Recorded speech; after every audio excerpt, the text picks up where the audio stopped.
Olá, olá gente, estamos de volta com mais um vídeo aula. Como a primeira foi bem aceita, né? Então vamos continuar, porque eu acho que o pessoal está gostando. Então vamos fazer uma videoaula hoje sobre o conteúdo de propriedade da matéria. Mas primeiro, para a gente começar a falar sobre as propriedades da matéria, a gente precisa conhecer bem os termos matéria, corpo e objeto, certo?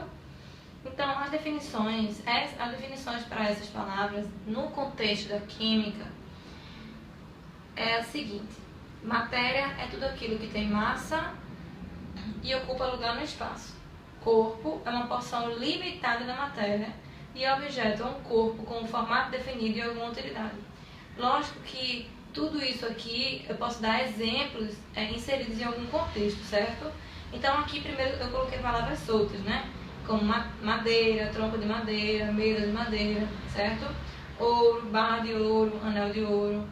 Só que eu vou explicar esses exemplos inseridos em um contexto. Então, quando eu falo matéria, eu estou me referindo ao material, geralmente, de que é constituído alguma coisa. E quando a gente fala matéria, a gente não especifica nenhuma quantidade, a gente não delimita, como por exemplo no corpo. No corpo pode ver que é uma porção limitada, porque a gente está se referindo a um material, só que de uma forma limitada, uma porção daquela matéria, certo? E o objeto é quando você tem aquele corpo, que é uma porção limitada, mas que você está utilizando aquele corpo em alguma finalidade, certo? Então, por exemplo, quando eu falo madeira, ouro, prata, chumbo, plástico, são exemplos de matéria, porque em nenhum desses exemplos que eu dei, eu estou limitando nenhuma quantidade ou formato ou nada desse tipo. Quando eu falo tronco de madeira, barra de ouro, bloco de ferro, por exemplo, pode ver que é matéria mesma, né? Madeira, ouro, mas quando eu falo tronco, barra, dá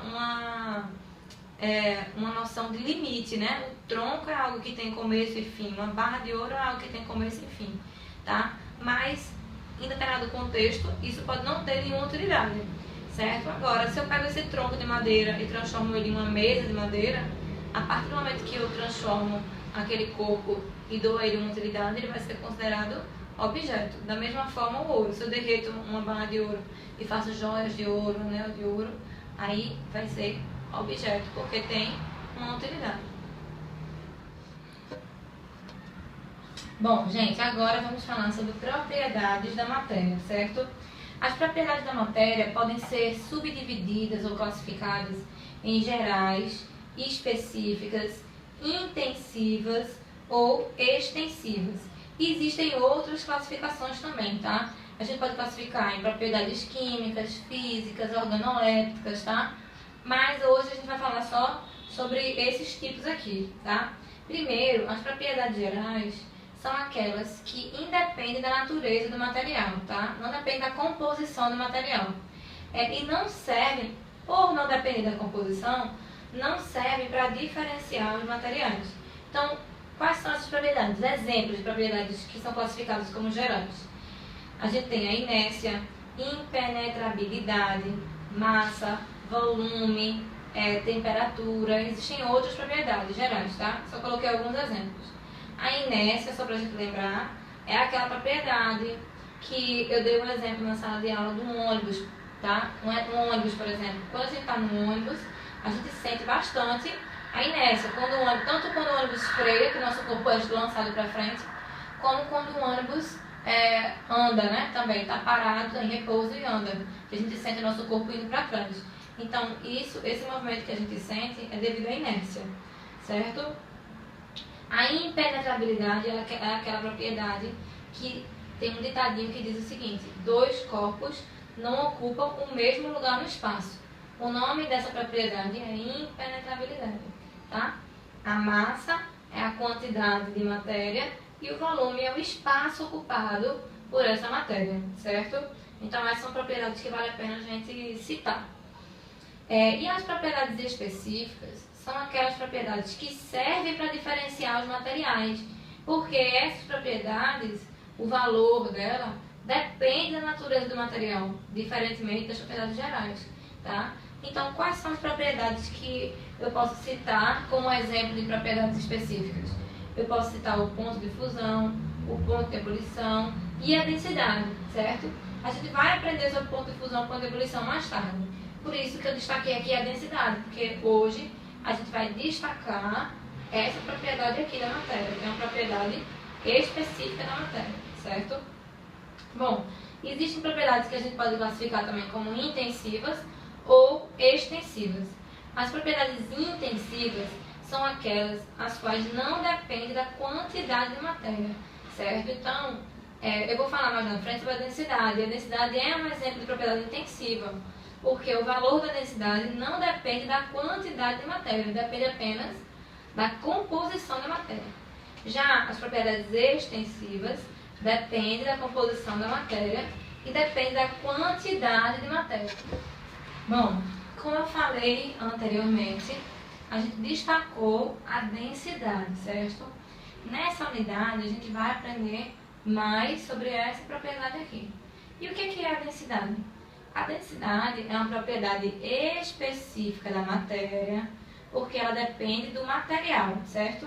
Então, por exemplo, a densidade da água tem um valor, a densidade do álcool tem outro valor, a densidade do alumínio tem um valor, a densidade do ouro tem outro valor. Então, o valor da densidade depende do material, da composição do material. E além de ser uma propriedade específica, é uma propriedade intensiva também. Por que é intensiva? Porque o valor da densidade não depende da quantidade de matéria, mas depende apenas da composição do material, certo? E se eu fosse definir a densidade, como é que eu definiria? A densidade é a relação entre a massa de um corpo com o volume por ele ocupado, tá? E isso a gente pode expressar através de uma fórmula matemática, tá? Então, o cálculo da densidade a gente pode realizar através dessa fórmula aqui, que vai ser densidade é igual a massa dividido pelo volume, certo? As unidades a gente viu que depende da unidade da massa e do volume. Geralmente, a gente calcula a densidade, por exemplo, se a massa estiver em gramas, geralmente a gente utiliza o volume em ml ou centímetro cúbico. E aí, a densidade vai ser em gramas por ml ou em gramas por centímetro cúbico, tá? Agora, uma outra forma de explicar a densidade seria, por exemplo, explicando através dessa imagem aqui. Por quê? Porque se a gente esquecer a parte matemática, né, e a gente for tentar compreender o que é a densidade, essas duas imagens aqui são exemplos que a gente pode utilizar.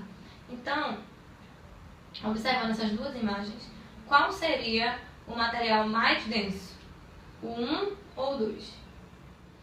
Bom, o material mais denso seria o 2, porque eu tenho uma maior concentração, certo, de matéria em um mesmo volume em relação da imagem 1 e da imagem 2. Se a gente considerar que os volumes são iguais, aquele que apresenta maior massa vai ser o 2. Por quê? Porque as partículas em 2 estão mais juntas, certo? Então, estão mais concentradas. Então, eu poderia dizer que a densidade é uma medida do quão concentrada ou compacta é o material, certo? Por isso que, geralmente, os materiais sólidos eles têm maior densidade, porque no estado sólido, as partículas estão mais juntas, estão mais próximas umas das outras. Já no estado gasoso, por exemplo, as partículas estão mais afastadas, certo?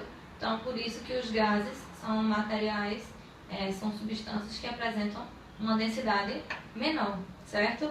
Aqui eu coloquei um exemplo de 2 blocos de alumínio, certo? Um que apresenta 1 litro de volume e outro que apresenta 10 litros de volume, em que a massa desse aqui do bloco menor é 2,7 e a massa do bloco maior é 27 kg. Se a gente for calcular a densidade dos 2 blocos, a gente vai chegar ao mesmo valor. A gente vai observar que a densidade do bloco de alumínio, tanto desse como desse, vai ser igual a 2,7 kg por litro, certo? O que explica que mesmo os blocos sendo blocos diferentes, de tamanhos diferentes, pelo fato de eles terem a mesma composição, ou seja, serem formados do mesmo material, o valor da densidade deles é a mesma, tá? Então, isso aqui explica o fato da densidade ser uma propriedade intensiva, porque não depende da quantidade. Bom, agora eu vou explicar um pouco sobre o experimento que a gente fez no laboratório, certo? É até interessante que as pessoas que não estavam no dia da aula prática assistam realmente a videoaula para tentar compreender. Então, o nosso experimento ele foi realizado em duas etapas, etapa 1 e etapa 2. A etapa 1 foi realizado o cálculo da densidade de um objeto, que no nosso caso era uma rolha de borracha, e na etapa 2 a gente realizou uma torre de líquidos. A gente montou, né, uma torre de líquidos, tá? Então, primeiro, vamos para a etapa 1. Na etapa 1, foi o que a gente fez. A gente pegou esse equipamento aqui, que para quem não lembra, o nome dele é proveta, tá? Então, a dica também é vocês estudarem o nome dos materiais, tá? Porque vão cair na prova. Então, a gente pegou uma proveta, colocou nessa proveta um volume de 50 ml de água, certo? Depois que a gente colocou 50 ml de água na proveta, a gente pesou a rolha numa balança, certo? Aqui eu estou colocando valores aleatórios, tá, gente? Lógico que na prática cada um observou uma massa diferente e um volume diferente, mas eu estou colocando aqui um valor genérico qualquer. Então, a gente pesou a rolha. Nessa balancinha aqui que eu estou representando, tem uma massa de 50 gramas. Eu não sei se dá pra ver bem, mas é 50 gramas, certo? E depois que a gente pesou, a gente jogou a rolha dentro da proveta.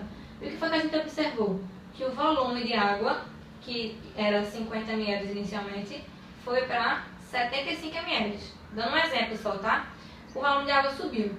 Nesse exemplo aqui, subiu para 75 ml. Então, de quanto é que foi esse aumento? De 50 para 75, a gente observa que foi um aumento de 25 ml, certo? O aumento do volume de água é equivalente ao volume da rolha, certo? Como é que a gente justifica isso? Isso é justificado pelaquela propriedade geral da matéria, a impenetrabilidade, porque dois corpos não ocupam o mesmo lugar no espaço. Então, no momento que eu jogo a rolha aqui dentro, certo? A água ela vai ter que se deslocar para poder a rolha ocupar um espaço aqui dentro, certo? Então, o volume deslocado é equivalente ao volume da rolha, certo? Então, qual é o volume do objeto? Se eu tinha 50 ml inicialmente e o aumento do volume foi 25 ml, significa dizer que o volume da rolha é igual a 25 ml, certo? E como é que eu posso calcular a densidade desse objeto? Bom, eu tenho aqui, através da minha balança, né, eu descobri que a massa do objeto é igual a 50 gramas. E que o volume dele, através da experiência com a proveta, é de 25 ml. Então, como é que eu posso calcular essa densidade? Vou usar a fórmula, né? Densidade é igual a massa dividido por volume. Quem é a massa? 50 gramas. E o volume do objeto? 25 ml. Isso aqui vai dar 2 gramas por ml. Esse é o valor da densidade da minha rolha, do meu objeto, ok? Bom, gente, agora a gente vai falar da segunda etapa, certo? Na segunda etapa, a gente fez uma torre de líquidos. Essa torre de líquidos foi montada da seguinte maneira. A gente colocou exatamente nessa ordem que está aqui, um pouquinho de cada líquido. A gente colocou mel, água, óleo e álcool. E no final, a gente observou que os líquidos ficaram com esse aspecto que está aqui, mais ou menos, né? Lógico que não foi igual a esse, porque eu não sou desenhista, mas eu tento. Então, os líquidos ficaram com esse aspecto, um em cima do outro, certo? Eles não se misturaram. Então, a pergunta é o seguinte: por que os líquidos ficaram com esse aspecto de torre, né? Um em cima do outro? Então, a primeira coisa que a gente vai falar para explicar isso aí é por conta das diferentes densidades.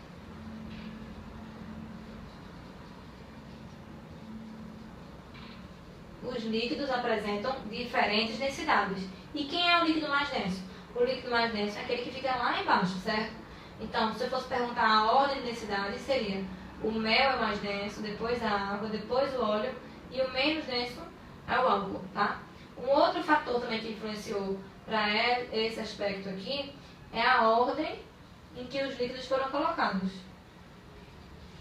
Em que foram colocados.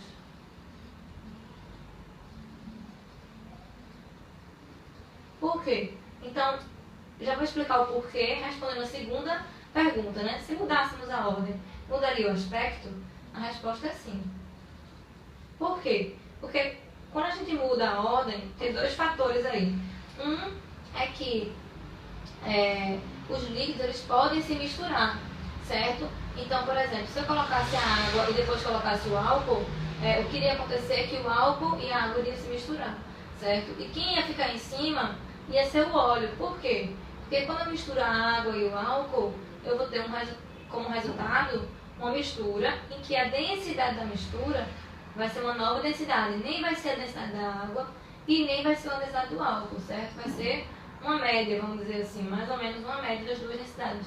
E o que a gente fez no laboratório, né, para provar isso, foi que a gente misturou, pegou esse tubo aqui de ensaio, misturou tudo e o aspecto que a gente observou foi esse aqui no final, né? Porque a água, o álcool e o mel se misturaram, certo? E o óleo que antes estava em segundo lugar aqui, né, na torre, ele passou a ser agora o primeiro da torre. Por quê? Porque a densidade da mistura final, certo, passou a ser maior do que a densidade do óleo sozinho. E o óleo é o único líquido que não vai se misturar, certo? Então ele sobe, certo? Porque agora, nesse caso aqui, o óleo é o menos denso, certo? E a mistura água, álcool e mel é mais densa, por isso que ela vai para baixo, certo? Bom, basicamente é isso. A nossa prova está bem fácil. E o que eu diria de dica para vocês estudarem seria sobre o método científico, porque eu não falei aqui, né, nessa videoaula, sobre as etapas do método científico, mas tem no nosso exercício. E também sobre os nomes de alguns equipamentos, certo? Como a proveta, o becker, o tubo de ensaio, certo? Estudando isso, vocês vão arrasar na prova. Sucesso garantido. Beijo e boa prova para vocês.